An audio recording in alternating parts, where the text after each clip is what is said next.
Okay. Hi, I'm Miss Sloan, and this is, and this is Honors Biology. And look at my lovely students. I have them on wave. Say hi. Woo. There we go. Okay. I don't know if I put it back where it needs to be now, but maybe. Okay. So we are reviewing Unit 3. And so it had chapters 6, 7, and 8 in it. Yes? Okay. So let's lead with chapter 6. Just kind of read over that. See if there's any issues there, things you need to be concerned about.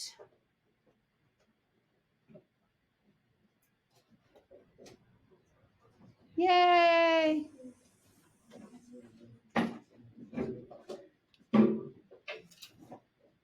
Okay, if you're sitting next to someone, when you read through this list, are there any that make you nervous? Tell them what ones, if any, make you nervous, or say, nah, I'm good with all of them.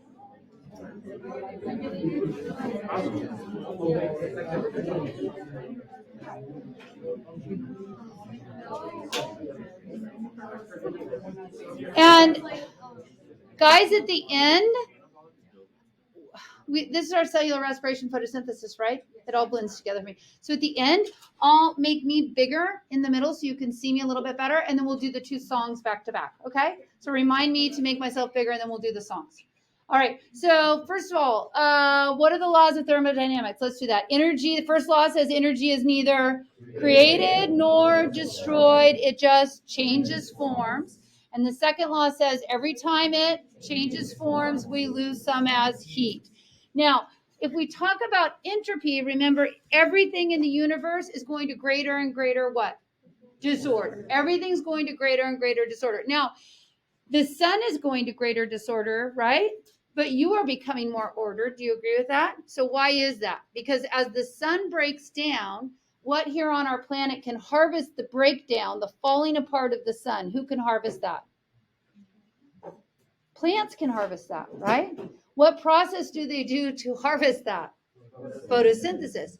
And then you can either eat plants or you can eat animals who have eaten plants to get that energy, right? Because that energy is changing forms. So that's consistent, right, with the first law that says energy cannot be created or destroyed.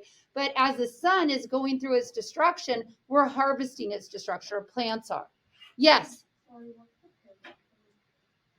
The Paradox code is XXUGVN.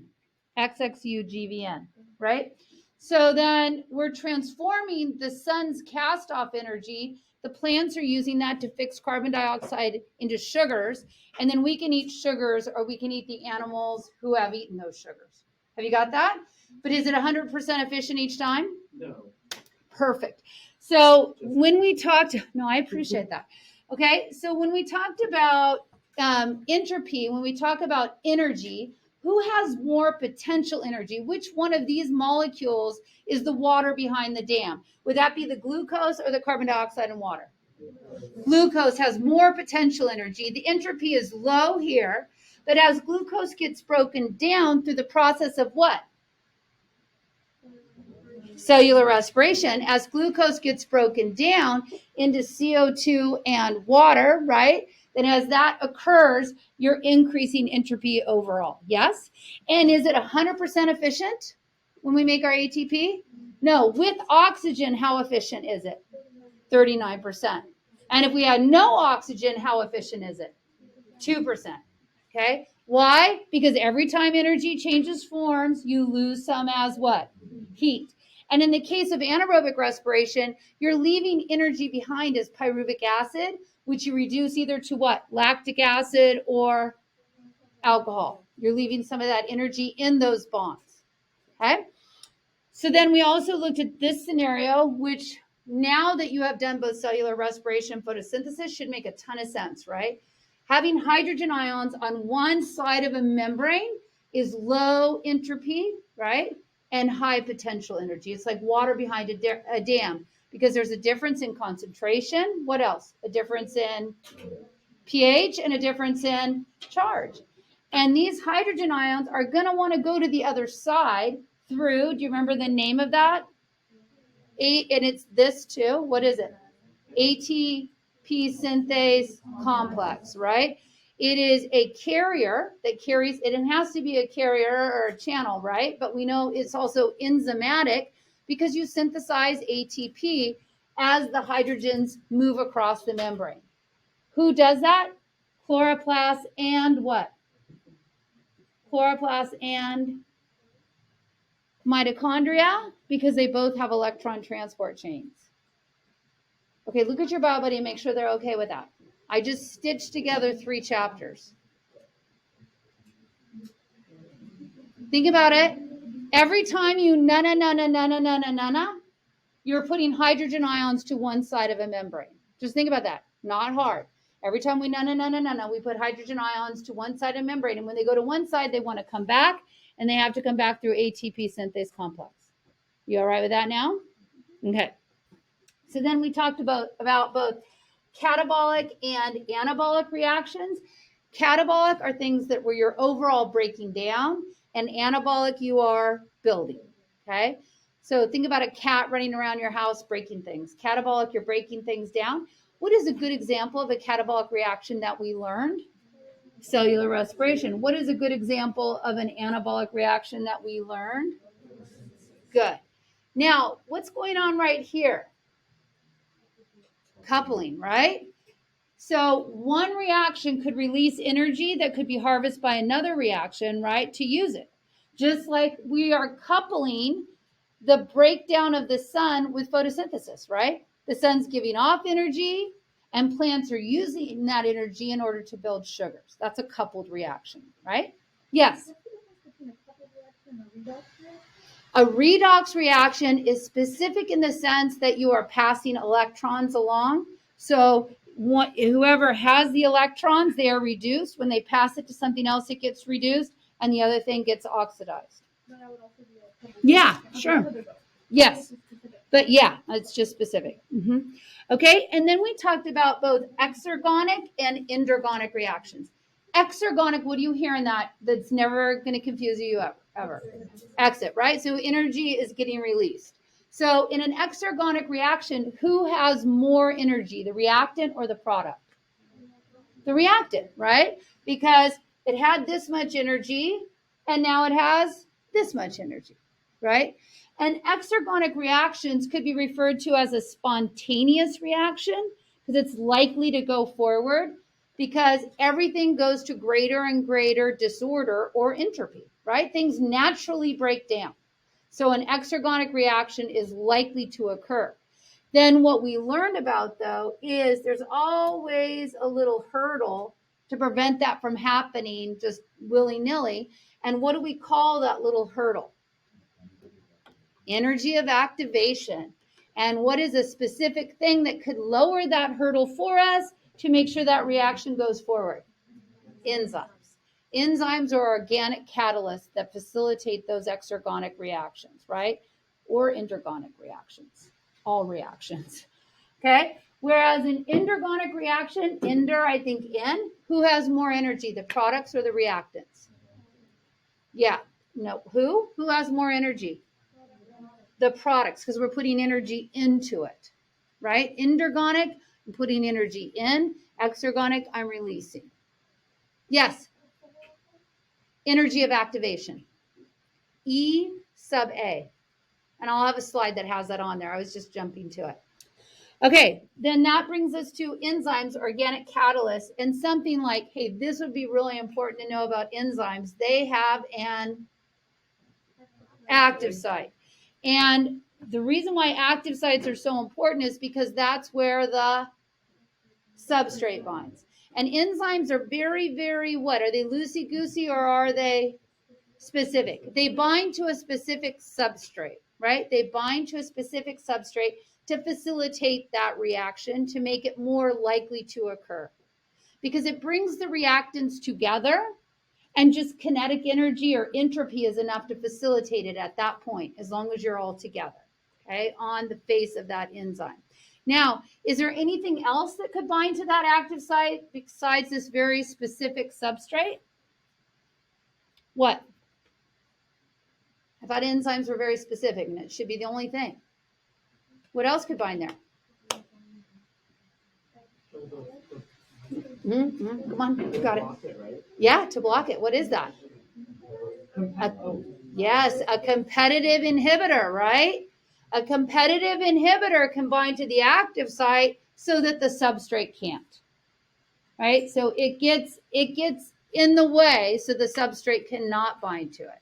Whereas a non-competitive inhibitor binds to a secondary site. Does anybody remember the name of that secondary site? It starts with an A, allosteric site, which ultimately ends up changing the active site. Now, are all competitors bad? Like, dang it, you're blocking this enzyme function. No, it's regulatory to maintain what? Homeostasis. Like feedback, negative feedback inhibition is, hey, I have enough of this stuff. Let's not waste any time or energy as a living thing making more of it because we have enough. So sometimes the end product is the inhibitor because I have enough. It's like my oven's hot enough. I don't want to get any hotter, otherwise it'll burn my cookies, right? So I turn the oven off. Yes. Like a real one, I guess the one I always think about is I think about carbon monoxide will compete with oxygen for hemoglobin. And so at that point, a binding site, it takes up the place of oxygen, and then you start to get tired and then sick, and then you die. Unless you get out in the open air, right? Okay. So on this right here, you can see without an enzyme, your hurdle is really big, so it's not likely to happen statistically, but with an enzyme, you make it more likely to occur. Remember, with an enzyme, your starting point energy and your ending point energy, right, that's not going to be altered with or without an enzyme. It's going to start and end wherever it starts and ends. It's just to facilitate it to get that reaction going. Okay? All right, and then we talked about things that can affect. The more substrate you have, the more product you're going to have. We saw that when you kept adding hydrogen peroxide to your lab, right? And if you added more hydrogen peroxide to it, then the liver could keep working again and again and again to facilitate that reaction. If you added a really big chunk of liver, would it foam a lot? Yeah, because you were providing a lot of catalase for it, and it could foam right out of the tube when you were doing that. Okay? All right, then here, this is telling you that different enzymes work at different what? pHs. And we saw that also in your lab, right? Because a lot of you saw that a more basic pH facilitated that reaction of breaking down hydrogen peroxide into oxygen and water. A more basic reaction, a more basic pH facilitated that process. Also, they work at a very specific what? Temperature, right? And if a temperature gets too hot, what can happen to the enzyme, which is a protein? What could happen to it? It starts with a D. Yeah, denature, which is like it's like being deformed. Yeah. All right. Then this is just showing you competitive and non-competitive inhibitors. Competitive inhibitors bind to the active site. Non-competitive inhibitors bind to a secondary site. Okay. And then I can't insert a page with all of this going at the same time. But I would make note that you need to be comfortable with your lab and what you were doing, right? So the reaction itself was H2O2, right? And you have the lab paper. You can access it whenever you want to. It's on Google Classroom, right? H2O2 gets broken down with catalase into what? Water, which is H2O, and oxygen, which is O2, right? That's your basic experiment, okay? What was our source of the catalase? Liver was our source of the catalase, right? And then you got to kind of choose your own adventure, right? Where you altered the temperature, or you altered the pH, or you altered the source of the enzyme, but your dependent variable always stayed the same. What was your dependent variable? Yep, height of the bubbles, because we were measuring how much oxygen was generated. And the assumption was the higher the oxygen level, the more that reaction went forward, right? Yes?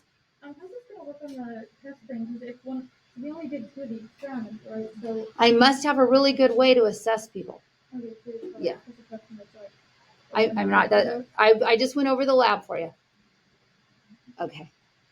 All right. Now, that brings us to chapters 7 and 8.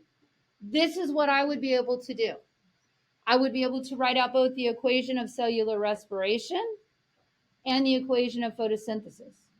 They're one and the same, right? Just going forward and backwards, and whether you're making ATP or you're using the sun. So look back over. Remember how we identified what gets reduced and what gets oxidized? Remember that whole part? Okay, so you want to review that, because if I ask you to diagram that, which is highly likely, okay, that you write out that equation, you need to make sure you don't have arrows going every which way, right? So look at those equations that we did in class, right? If I was doing cellular respiration, I would have glucose, and you know that the glucose gets oxidized into what? So I'd have an arrow going from glucose to what? What does the glucose become in cellular respiration? Carbon dioxide. Help me. You know this. Glucose becomes carbon dioxide, and the oxygen gets reduced into what? Water, right? And you generate ATP. ATP is on the product side, right? But if I'm doing photosynthesis, what do I start with? Photosynthesis, what do I start with? Water, and what else? Carbon dioxide. So it's just the opposite of that. And the carbon dioxide gets reduced into what? Glucose. Talking about photosynthesis. You know this. Okay, carbon dioxide gets reduced into glucose, and then the oxygen or the CO2 becomes reduced into the glucose, and then the water gets oxidized into oxygen, right, as a product. So just practice writing out both those equations. We did it in class a couple different times where we showed what got reduced and what got oxidized, right? And for photosynthesis to occur, you need to have the sunlight, right? Because you need that's an endergonic reaction. You're putting energy into that reaction. Okay, so that's that. Then each major step, we will review those major steps. Here we'll start with cellular respiration. The very first step, no matter what, is called what? Glycolysis. If you have no oxygen, then you're going to do fermentation, known as anaerobic respiration. And you have two byproducts, either alcohol or lactic acid. And that depends on which kind of organism you are, right? You and I, right, we make what? Lactic acid, which makes our muscles sore. Plants and yeast make alcohol, and what else? Something else here that's not CO2. Good.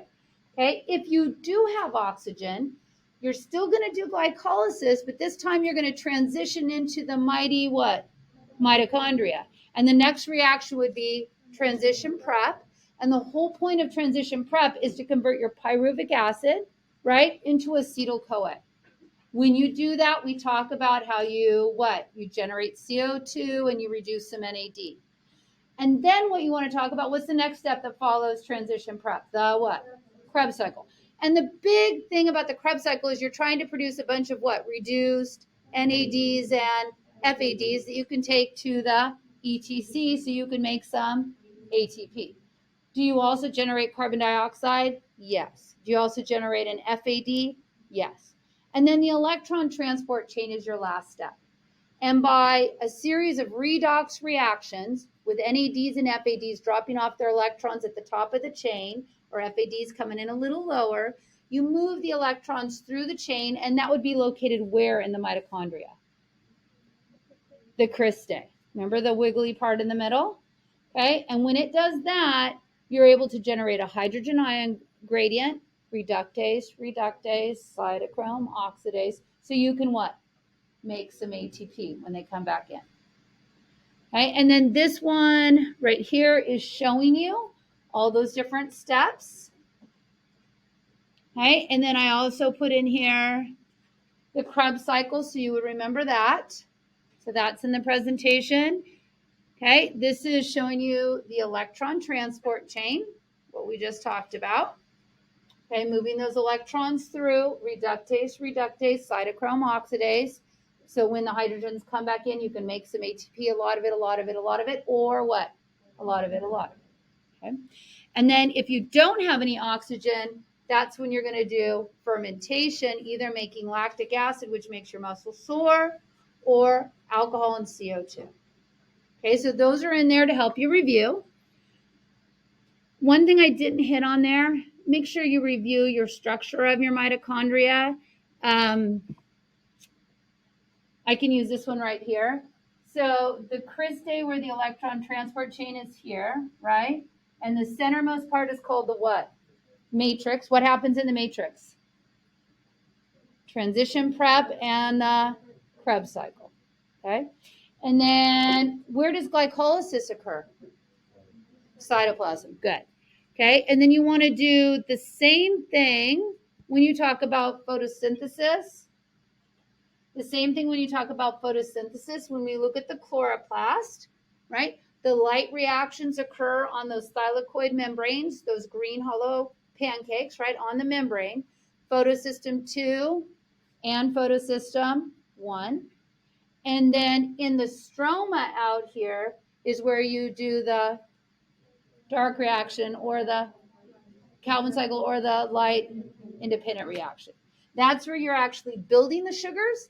The light reaction, the reason why you need that is so that you can make ATP and reduced NADP so you can do the dark reaction. So that is on here as well in this diagram. Okay, the stroma right here is where you're going to do your dark reaction or light independent reaction. The thylakoid, that's where the pigments are. So you can do the light reaction. Why are pigments so important? They're the things that capture what? The light energy, so you could even do photosynthesis, right? And then we have primarily the chlorophylls, like chlorophyll A and B, and there's also C and D, but you don't need to know that, and carotenoids. But what do we know about pigments? They absorb at particular what? Wavelengths of light. And when we look out there at all those green plants, what can we say for sure? For the most part, what are plants doing? Absorbing what? Everything except green, because that's what it's reflecting or is transmitting through. Okay, turn towards your bio buddy and check with them. How are you doing on that?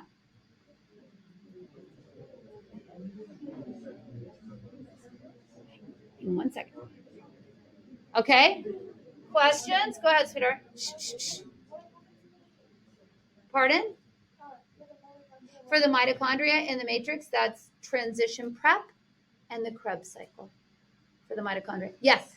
So whatever color we see, is that the color that they're not absorbing? Right. Like your shirt right now is maroon.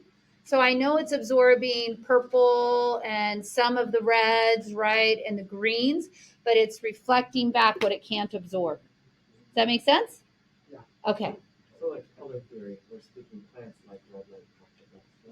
Say that again. Red light must be the best. Yeah, they like red light. They like everything but green, except for carotenoids. There's secondary pigments that also help that can absorb in some of those colors. Like carotenoids, what do you hear in carotenoids? Carrot, right? So they can absorb the green. They can't absorb the oranges and some of the reds. That's why you have those additional pigments.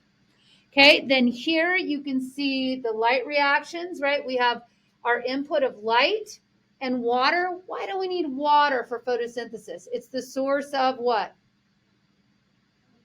Electrons for your photosystems, for your electron transport chain.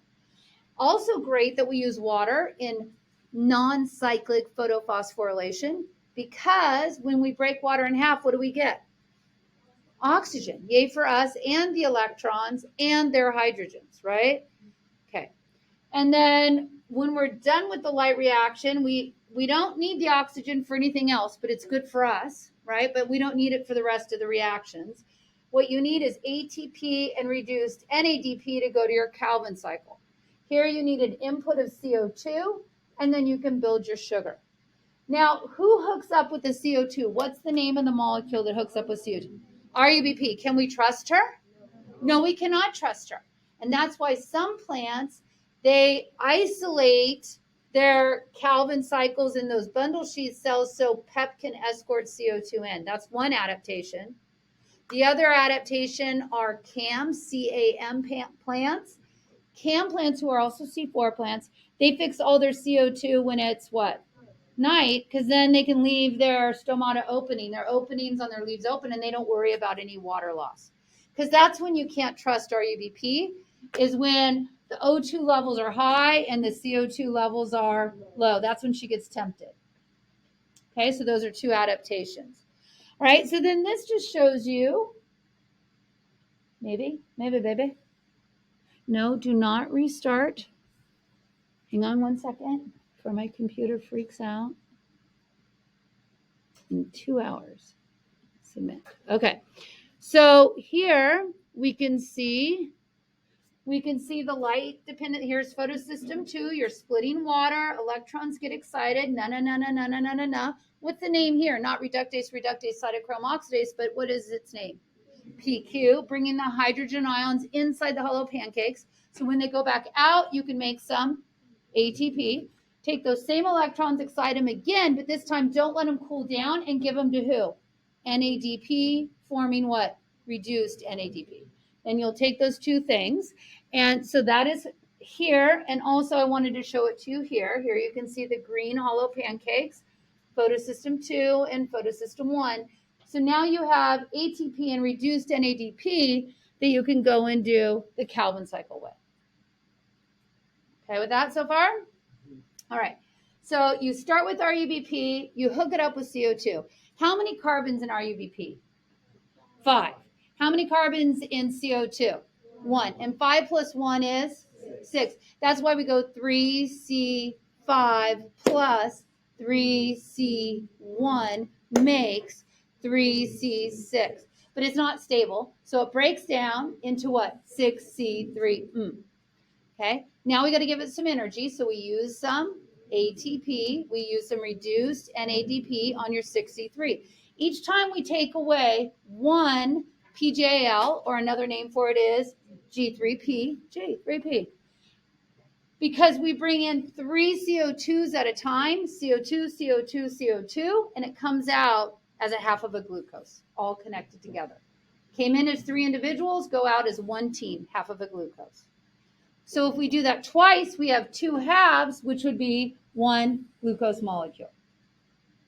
You okay with the chemistry there? Remember, we had to use some ATP to reform the RUBP from the remaining residual halves of glucose that we keep this going. Okay, then this next part, I just went over the naughtiness of RUBP and talked to you that RUBP is vulnerable. So when we have C4 plants, they hide where it does the dark reaction so it can escort CO2 in. And then the other option is just to fix a bunch of CO2 at night. And then you could compare and contrast a mitochondria with a chloroplast with their reactions. You could make a Venn diagram if you wanted to, kind of say how are they similar, like they both have electron transport chains, right? They both use hydrogen ion gradients. They're both converting energy. Those are similar. And then how are they different? Okay, and then that brings us to here. Okay, so I think we should sing, possibly.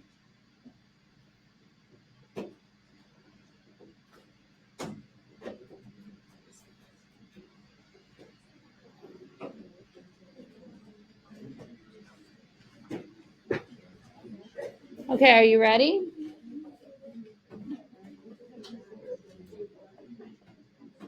Okay, you all are 10 feet away from me, so I'm going to take this off so you can see my words. You okay with that? Say no, Miss Sloan. Everyone's okay. All right. So we are going to start with cellular respiration. Then we'll do aerobic respiration, we'll do photosynthesis, and then we'll do anaerobic respiration. You got it? Okay. So what's the whole thing called? Cellular respiration. What's the first step? Glycolysis. Who does it? All cells. Where do they do it? In the cytoplasm. What do you start out with? Glucose. How many carbons? 6. What are we going to do? Break it in half. How many steps? 10. How many enzymes? 10. What are these called? 2 pyruvic acids. And you reduce some NAD and make some ATP. 2. Oh, we have plenty of oxygen. What should we do? Aerobic respiration. What's the next step called? Transition prep. Where are we? We're in the matrix, okay? Transition prep. Here we go. And you reduce some NAD and 2 acetyl-CoA, put 1 away. What's the next step called? How many times are we going to do it? 2. What's another name for it? Citric acid cycle. Why are we going to do it 2 times? because we have 2 acetyl-CoAs, right? And every time we do the bit, we are reducing an NAD and pulling off a, here we go. 2 plus 4 is 6. Do the bit, get 5. Do the bit, get 4. Make an ATP, reduce an FAD, reduce an NAD, and 2 plus 4 is 6. Do the bit, get 5. Do the bit, get 4. Make an ATP, reduce an FAD, reduce an NAD, and stop. Gather all your reduced NADs and FADs and take them to the top of the ETC. Reductase, cytochrome oxidase, and you make some ATP. A lot of it, a lot of it, a lot of it, or a lot of it, a lot of it. Who catches electrons at the bottom? Oxygen forming water. Water, water, water, water, water. What are we going to do? Break it in half. What do we get? Oxygen and electrons. Sweep, sweep. What photosystem are we in? 2. And we have how many electrons? 2. It's okay, baby. Here comes the sun traveling in waves. Particles of light are called photons. And it gets the electrons excited. PQ. And you make some ATP. Here comes the sun traveling in waves. Particles of light are called photons. And it gets the electrons excited. Who catches it? NADP, forming reduced NADP. Then you take some ATP and some reduced NADP to the dark reaction, or the Calvin cycle, or the light-independent reaction. Here we go. 3C5 plus 3C1 makes 3C6. Break down to 6C3. Use some ATP, use some reduced NADP on your 6C3. Take 1 away, PJL, G, 3P, jazz hands. And you're left with 5C3. Use some ATP to build 3C5. Makes 6C3. Use some ATP, use some reduced NADP on your 6C3. Take 1 away, glucose, jazz hands. And you're left with 5C3. Use some ATP to build 3C5. Stop. Pick up your glucose. How many carbons? What are we going to do? How many steps? How many enzymes? What are these called? 2 pyruvic acids. And you reduce some NAD and make some ATP. 2. Oh no, we don't have any oxygen. What are we going to do? Fermentation. How many choices do we have? 2. You and I make lactic acid. Makes our muscles sore. Plants and yeast make alcohol. Either way, you oxidize your NAD. Yay! Okay, any questions? Any questions? Okay, yes. Here, I'm going to go ahead and stop this, and I can answer your question.